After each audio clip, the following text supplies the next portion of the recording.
This is my 1997 Mosh PRO XL. This is a full chromoly frame and fork. It has butted chromoly tubing. It's pretty darn light. You know, for an entry-level racer with a one-piece crank, right around 24 pounds. That's pretty darn respectable. This bike is mostly factory. The only thing that I am aware of that's not factory are the tires, the chain and crank assembly. Factory would have had a crank very similar to what's in here anyways. It's just another forged one-piece crank. This is a pretty nice classic Schwinn crank arm set.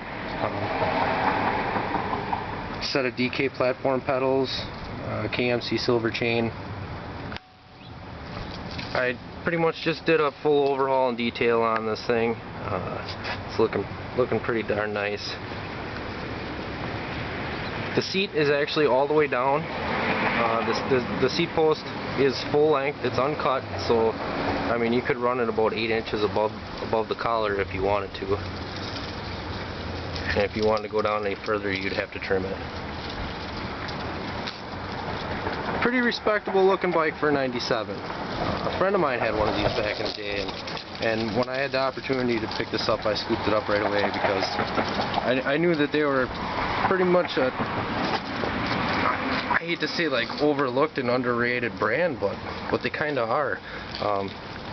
You know, originally when Mosh debuted their racing frames, they had Lynn Caston behind their design team, and you know they're ripping bikes right out of the box. You know, and yeah, granted this came with a one-piece crank, but you know the 20.5 inch top tube length fits a variety of rider sizes, so you know those riders are going to have different leg lengths, but they're all going to jump into this frame the same, you know, the same grouping. So from there they're going to want different crank arm lengths depending on their leg size. It's kind of a semi-gloss finish. It's not really flat, it's not really gloss.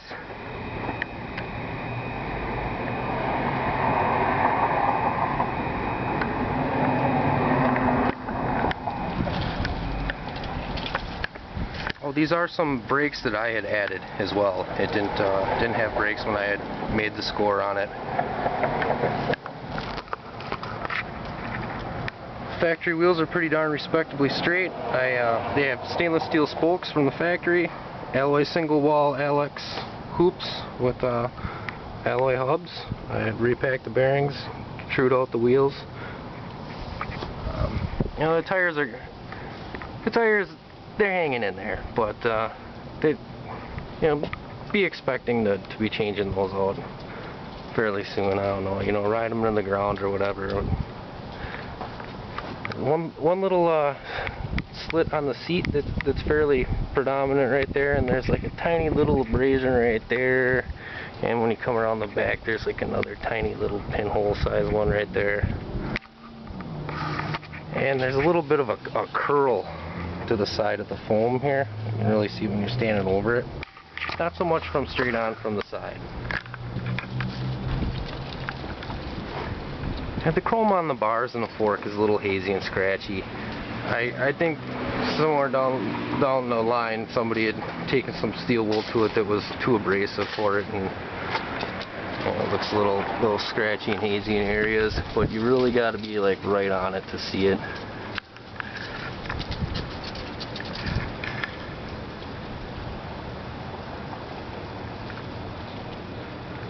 And as far as other damages, the only thing I can really, comes to mind is there's a couple of small little flat spot dents right here. It's kind of hard to notice, but they are there. No cracks or repairs or anything like that, but there's a couple little dings right there. So I think that pretty much wraps it up for this one. Pretty sweet little racer. It's got tough little looks to it.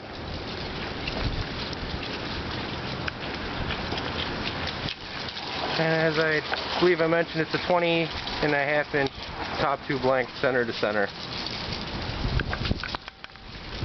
Thanks for having a look.